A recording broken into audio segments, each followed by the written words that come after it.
Hello and welcome back. So, today I am going to talk about the dark empath. The dark empath is one of the most dangerous personality types. So, the dark empath is someone who uses cognitive empathy at the expense of others, often for personal gain. They can recognize someone's situation without sympathizing with them. So, cognitive is basically thought. So, the idea is they understand in a intellectual thought way, but they don't connect with the feelings of empathy. That's what makes them so dangerous and able to manipulate. So, cognitive empathy is one of the three types of empathy. So, cognitive empathy is the ability to understand someone's perspective and thoughts without emotional involvement. So, it's missing that emotional component. So, it's a very dangerous kind of empathy because it doesn't have the feelings to go along with it.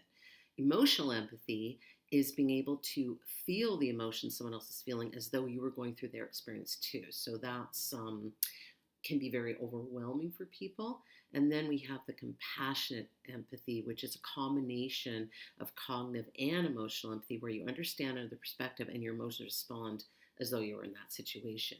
So that's generally the best blend to have in a healthier person, is to understand it on a cognitive level and also have some feeling around it, as long as you're not getting overwhelmed by it. So it's always about balance. But what's missing with the dark empath is that they don't have that emotional empathy piece to go with the cognitive piece.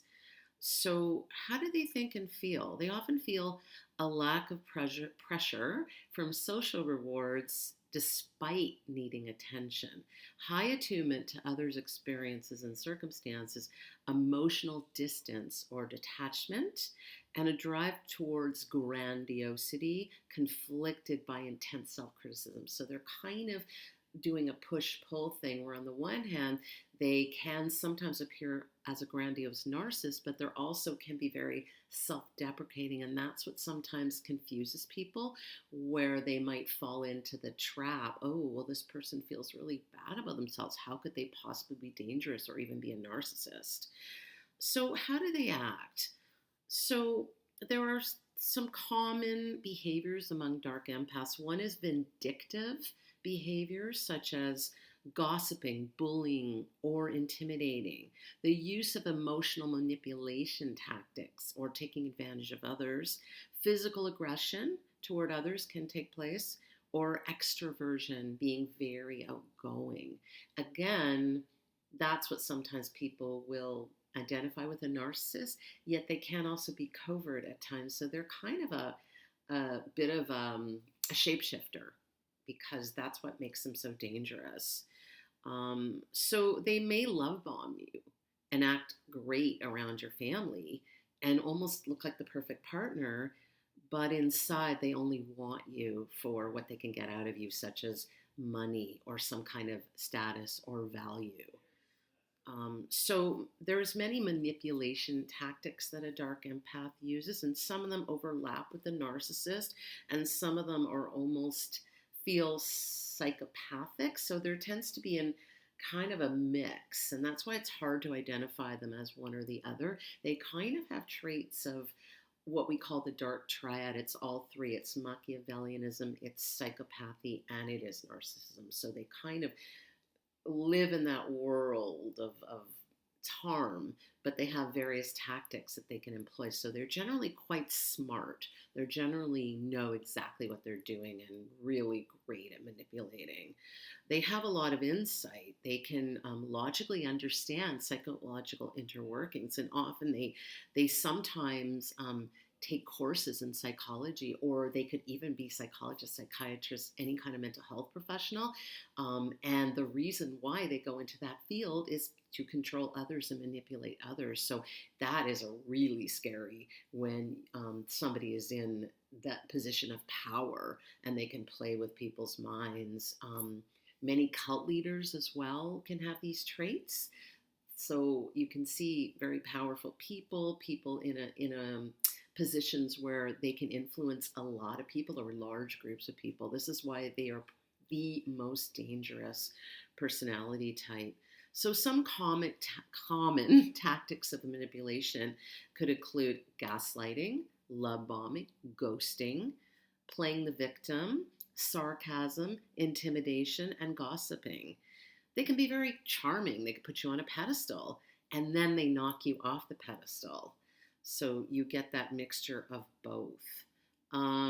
Here's an example of a dark empath's manipulation tactic. That's a beautiful dress on you. I bet you'll be glad when you lose 50 pounds so it looks even better. So do you see how they get you, right? So they build you up, they knock you down. So here's what I mean by the dark triad. So empaths, dark empaths, and the dark triad. So a dark empath possesses what is called fractured empathy. It's a type of empathy that's missing critical aspects of what it means to be a full empath, like concern for others. So-called fracture empathy, it has three traits known as the dark triad, and there's narcissism, psychopathy, and Machiavellianism. So narcissism, I've talked about it a lot on this channel, obviously. It's on a spectrum, so only certain people can diagnose someone with narcissistic personality disorder, but there are plenty of people running around that either haven't been diagnosed or have the traits, but not full-blown disorder and are still dangerous. So three of the main ones are inflated sense of self, a need for attention and admiration, and feelings of grandiosity. Now, as I've mentioned before, not every narcissist has all of these, but they definitely have an inflated sense of self, all of them, even though it may not look that way when they're very covert or vulnerable or victim. They still have it. It's just buried under there and they're angry. So, and they take it out in other ways. But those are sort of the three key traits of what we consider narcissism and what makes it stand out or what makes it recognizable as narcissism. And then we have psychopathy. So psychopathy is not a clinical diagnosis. It's under the umbrella of a condition called antisocial personality disorder. And again, that can only be diagnosed by a psychiatrist or a psychologist through a series of assessments. So we can call someone, say they have psychopathic traits, or even say psychopath without diagnosing them because of that. And it's a bunch of traits. So indifference towards someone else's needs or well-being, use of manipulation tactics, low impulse control, and inability to feel remorse. And that's one of the huge ones for anyone who's psychopathic or very high on the narcissism spectrum. So there's lots of overlaps, but I hope this sort of makes it clear about what the dark triad is and what these very specific traits are attached to these specific types. So we covered the narcissism, we've covered the psychopath. So the third one, which not everyone is as familiar with, Machiavellianism. So Machiavellianism, again, it's not a formal mental health condition. It's a combination of personality traits and behaviors. And they might include cynicism, abusive behaviors, vindictive behaviors, use of emotional manipulation tactics. So you can see that there's definitely a lot of things that overwhelm, but the problem is that a dark empath has all of this, and that's why they're so dangerous. They're the whole bag, they're the whole stew, the whole mixture. If we had to cook up probably the most dangerous person alive, they would have all these traits. The only thing that would make them more dangerous is if they were a sadist. So that's a whole other thing, and they can have sadistic tendencies for sure. However, those are the three main traits. So how different are dark empaths from empathetic people? So they have that experience of cognitive empathy only, so they're able to keep that emotional distance. And it doesn't come with the emotion. So we say dark empath. It's really not empathy in what we mean by true empathy. It's only the ability to understand what empathy is. So some people are not thrilled with the term. However, it sometimes is a way to kind of just lump it together and, for want of maybe a better term, the dark empath. So remember the dark part. So basically, it's someone with a lot of emotional intelligence. And what causes them to become a dark empath? Well, it's a complex mixture of experiences, sometimes disposition, how you're wired, and the way biology works. What is the difference between a dark empath and a narcissist? Well, narcissism is one of the three traits contributing to the dark empath personality. However,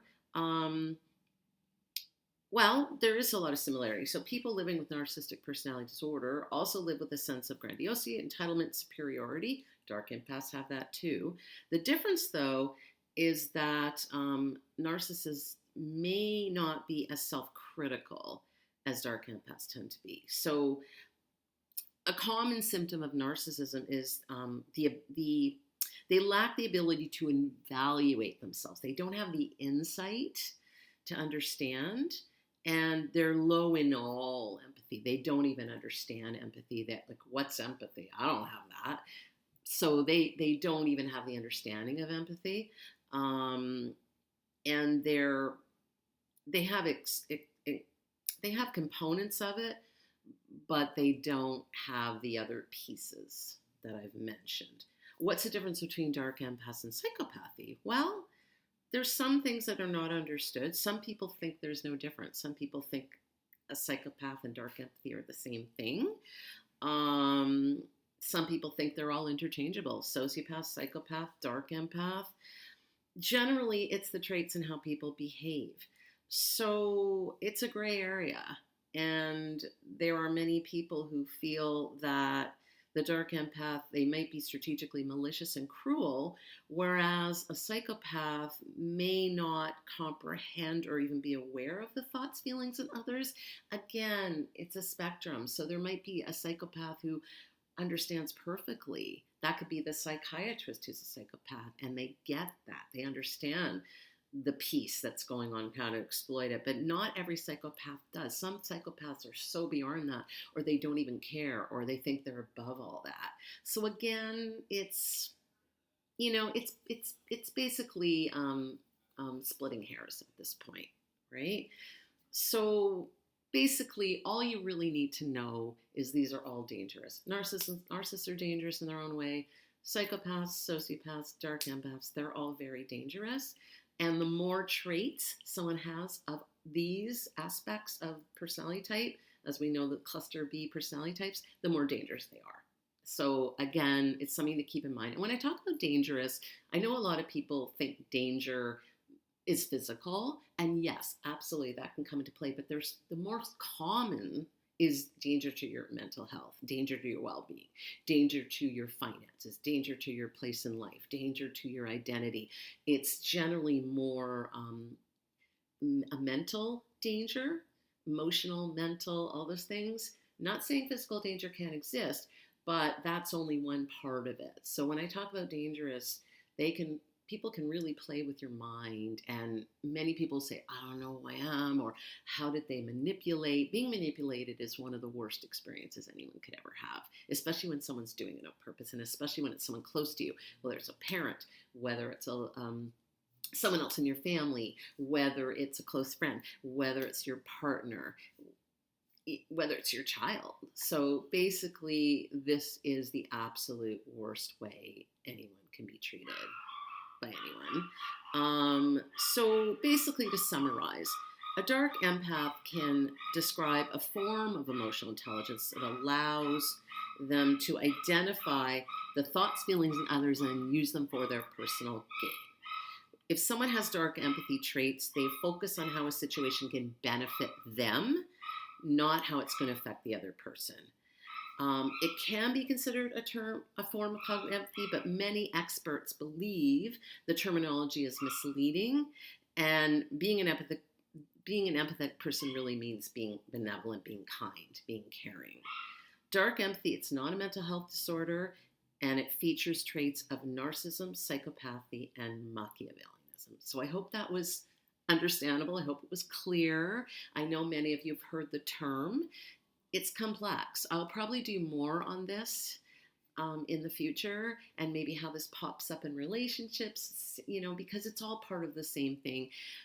When I'm covering narcissism here, narcissism is such a huge term, and it really covers all kinds of emotional abuse and mental abuse and every kind of abuse imaginable, about power, about control. And the bottom line is everything I'm covering here is abuse in whatever form. It's relational abuse. It can be institutional. It can be organizational. It can be societal. It can be systems. It can exist in any way, shape, or form. I've talked about cults before. This is the crux of it, though. This is what's here. And the one thing to remember above all is lack of empathy. We have empathy. We don't have empathy. We have empathy. We're not trying to hurt someone. In fact, we feel bad. We feel remorse. We hurt people. Lack of empathy is exact opposite. And that's the harm. It's that lack of empathy. So don't be fooled by the term dark empath.